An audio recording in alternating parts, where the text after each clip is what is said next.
Labas vakaras, gerbėmieji žiūrovai. Jūsų dėmesiui žinios. 2015 metai baigėsi, todėl siūlome jums trumpą jų apžvalgą. Pažvelkime į gyvenimo statistiką. 1% pasaulio žmonių valdo 50% pasaulio turto. 300 turtingiausių asmenų turi tiek pat turto, kiek 3 milijardai vargingiausių. 8% turtingiausių priklauso net 90% visko šiame pasaulyje. Turto koncentracija kelių žmonių rankose kasmet vis didėja dėl vienos priežasties. Norėdama ar nenorėdama, didžioji masė dirba tik nedideliam būreliui asmenų. Žmonės sunkiai vargsta, neždami gamtos išteklius į jų rankutes. Štai Lietuvos statistika. Kiekvienas lietuvis vidutiniškai per mėnesį gauna 300 eurų pajamų. Deja, maistui, būstui, transportui, kuriuo važiuoja į darbą ir kitoms būtinoms išlaidoms, jis išleidžia 240 eurų. Jam lieka vos 60 eurų, iš kurių 40 jis praleidžia alkoholiui, cigaretėms ir restoranams. Pagaliau po sunkaus mėnesio darbo jam lieka 20 eurų poilsiui, kultūrai ir švietimui. Kai tuo tarpu iš kiekvieno dirbančiojo privatus verslas uždirba vidutiniškai 420 eurų. Primename, kad žmogui susimokėjus pragyvenimo išlaidas telieka 20 eurų.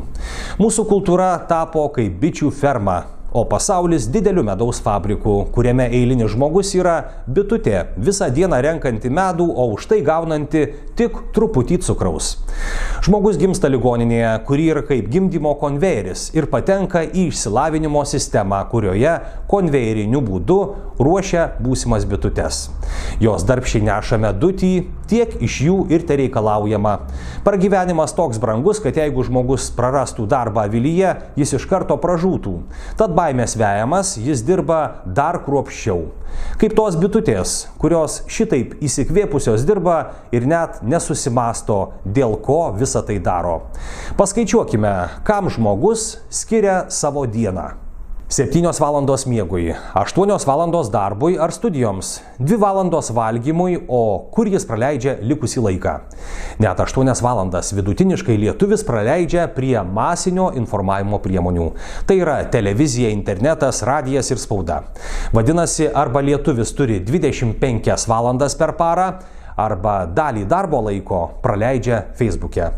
Mokslininkai suskaičiavo, kad panaudojus masinės informavimo priemonės, net 94% žmonių nuomonę bet kokiu klausimu galima pakeisti per 7 dienas. Štai ir atsakymas. Masinė medija priklauso tai pačiai pramoniai, kuriai ir dirba darbščiosios bitutės. Ir ji naudojama kaip auklėjamoji priemonė formuojant vertybės ir tikrą nuoširdžiai darbinę nuotaiką tėvynės labui. Statistinis lietuvis nesupranta viso šito maskarado, nes dalį savo pajamų skiria alkoholiui, kuris visiškai užblokuoja jo gebėjimą mąstyti ir šiek tiek trumpam nuramina po sunkios darbo dienos kylantį stresą. Todėl, brangūs žiūrovai, 2016 metais kviečiame ir toliau aktyviai dirbti tėvynės ES labui. Beje, dauguma jos įmonių priklauso Amerikos korporacijoms. Siekdami išlaikyti produktyvumą, jokių būdų nemeskite gerti, o dar svarbiau, jokių būdų nepradėkite skaityti vertingų knygų. Pavyzdžiui, tokių. Arba neduokdie štai tokių. Ir svarbiausia, būtinai likite su Facebook'u ir būtiniausiai su televizija.